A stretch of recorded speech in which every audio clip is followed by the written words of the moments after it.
We have called you together to inform you that we are going to overthrow the United States government. Do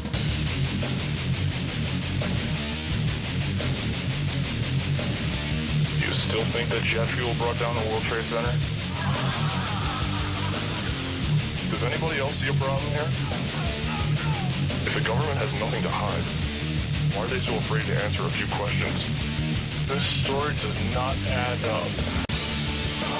Listen to me. Listen to your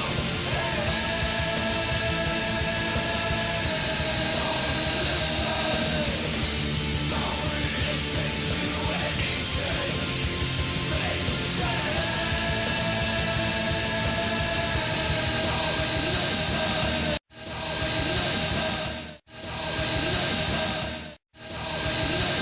They are dismantling the sleeping middle class.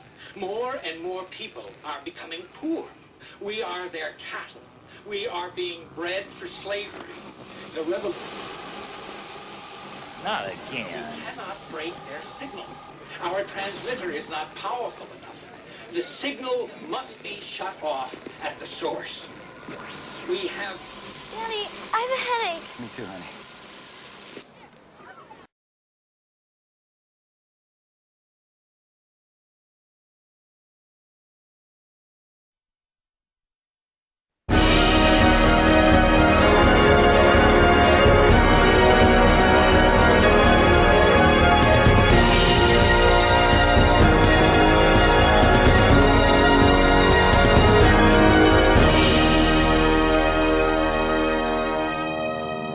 There is a contest, an animating contest between the forces of liberty and freedom and empowerment of the human spirit and individualism and the collectivist.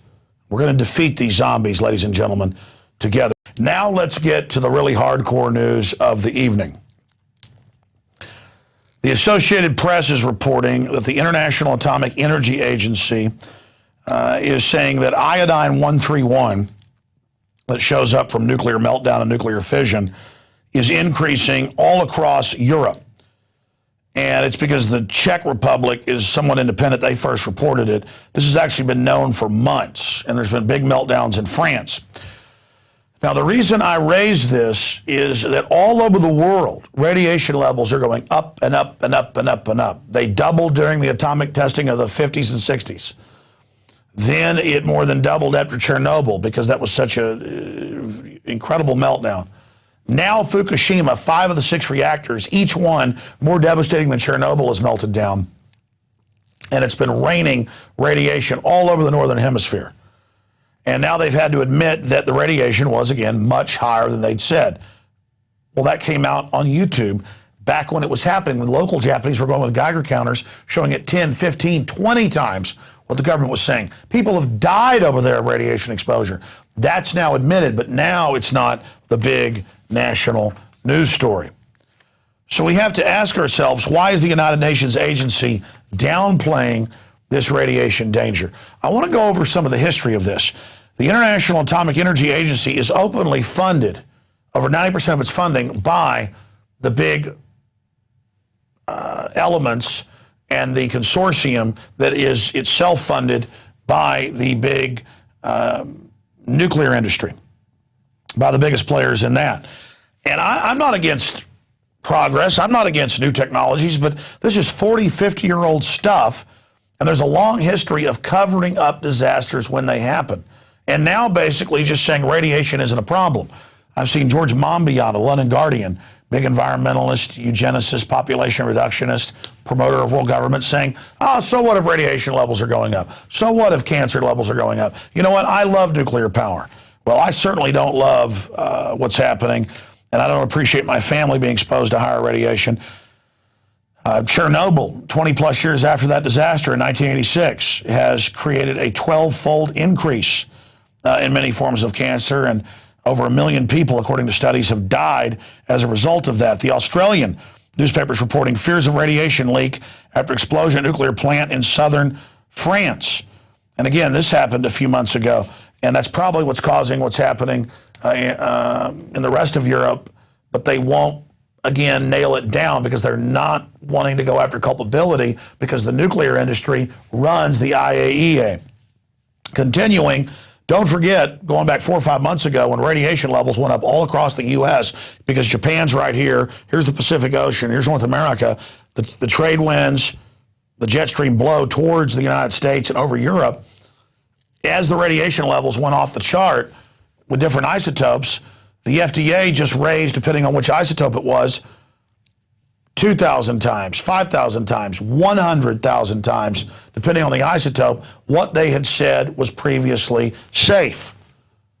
And again, all of these were isotopes directly linked to fission, to total meltdown, which the Japanese government denied, which our own government that had detectors over there denied, and later came out that they knew they were lying. The elites are breathing this stuff too. A crazy attitude has entered the equation where people in the establishment think that if they just rationalize things and just say, oh, you can eat poison, oh, you can jump off a cliff, oh, you can jump in front of a bus, that magically that somehow fixes it. That is not the case. So there's that report. And again, in Europe, for 6 months to a year, depending on the country, children only ate frozen food flown in, no milk, things that have the higher levels of radiation in it after fallout. Now, here in the U.S. and in Europe and Japan, they're saying eat everything, it's fine. Everything's wonderful. Now, continuing here, I want to look at some other examples of cover-ups. In 1959, there was a nuclear reactor that completely blew up and totally melted down in California. And it reportedly was even bigger than Chernobyl. They say it released 15 to 260 times the radiation of 3 Mile Island. And no one even knew about this to a few years ago when they declassified it. There's been meltdowns in Canada in the last 6 months. There's been meltdowns and huge releases in France. This stuff is happening all over the place. I mean, is this an accident? I don't know. Dr. Busby, who's a physicist and a chemical engineer, has said that many of his colleagues believe this is being done on purpose because nothing reduces fertility like radiation. And of course, in the sodium fluoride they mine out of phosphate fertilizer mines, there's also high levels of different radioactive isotopes that is also added to our water. And since I've been harping on this the last 2 years, now local news around the country is going and investigating and putting Geiger counters up to city water pipes and going, my God, this is 10, 20 times safe levels. And finding out, but they're saying, we don't know why it's in there. It's added, okay?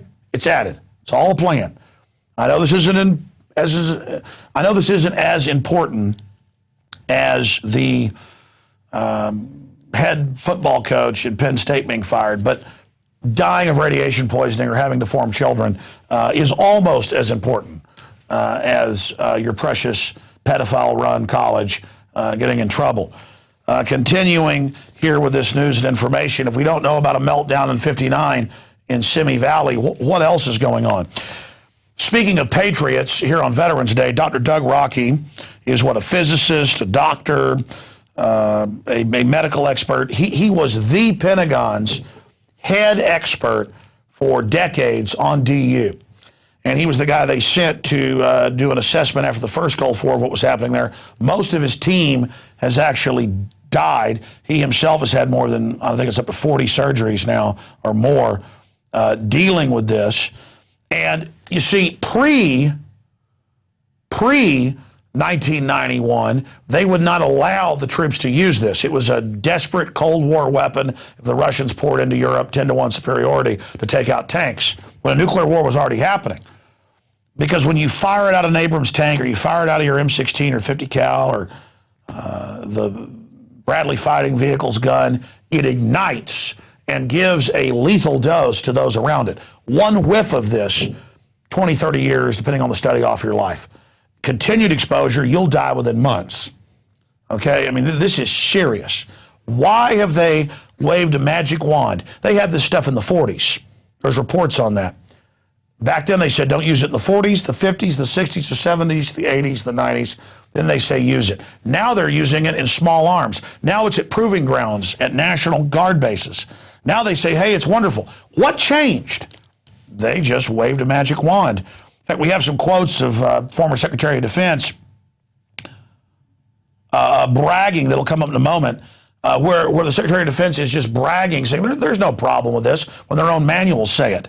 Here's a quote, and it's not just children in Iraq, it's children born to soldiers after they come back. This is Doug Rocky. The military admitted they were finding uranium excreted in the semen of soldiers.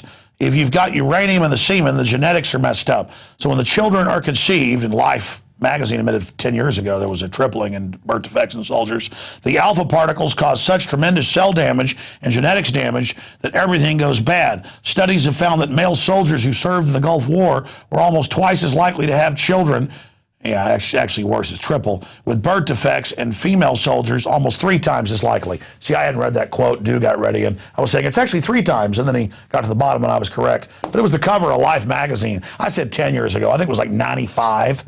You might even search it. It's like Life magazine covers Gulf War vet deformities, and it'll show the father with his deformed child.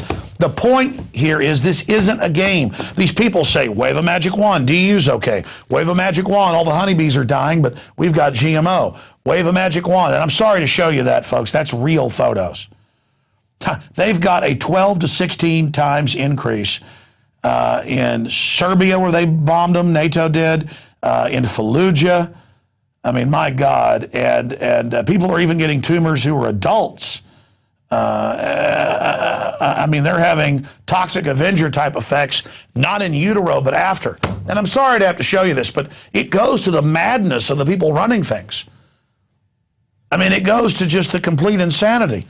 And they know what they're doing. So here's another Dr. Doug Rocky. Everyone on my team was getting sick. My best friend John Sitton was dying. The military refused him medical care, and he died. John set up the medical evacuation commission system in the entire theater. Then he got contaminated doing the work. When we first got assigned to clean up the DU and arrived in northern Saudi Arabia, we started getting sick within 72 hours. Respiratory problems, rashes, bleeding, open sores, almost immediately. This is the guy that wrote the book on it. But meanwhile, we have quotes of Secretary of Defense saying, hey, there's no evidence this is bad, when the Army's own manuals pre-91 said do not use this. And there's William Cohen under Clinton saying, never mind all these dead and dying troops. There's no scientific link has been found between the reported illness and depleted uranium, a dense, mildly radioactive metal that the U.S. military uses both in tank-busting munitions and as armor. And, of course, that was 15, 16, 17 years ago. Now it's used in everything. Here's another report. Seattle Post intelligencer, Iraq cancer's birth defects blamed on U.S. depleted uranium. I mean, they all know exactly what's going on. Ladies and gentlemen, this is the reality of the elite that's running things. Yeah, there's the manual. The U.S. Army acknowledges the hazards and training manual, in which it requires that anyone who comes within 25 meters of any DU-contaminated equipment or terrain wear respiratory and skin protection, and states the contamination will make food and water unsafe for consumption. Yeah, for 4 billion years. Yeah, cancer rate has increased dramatically in southern Iraq. 34 people died of cancer in 1998, 450 died of cancer in 2001. There were 603 cancer deaths. And that's a complete whitewash. That's why I stumbled over that. Okay. Look, that's enough. I know you've got a bunch of other graphics. I guess we could just keep showing them all the evidence. Again, the Army's own manuals from the 50s to 1990 said, do not use this, do not use this. When you fire it out the barrel, it ignites and leaves a whole bunch of it. Then they send it in for the crews to clean it and scrub it. They don't even tell them to wear protective gear now. And they're dying all over the place in mass. The deformed children, all of it. And it says celebrating 15 years of depleted uranium. It's actually, they've been using depleted uranium since 1991 in widespread operations all over the world. Yeah, but whatever, 15 years, whatever, doesn't matter.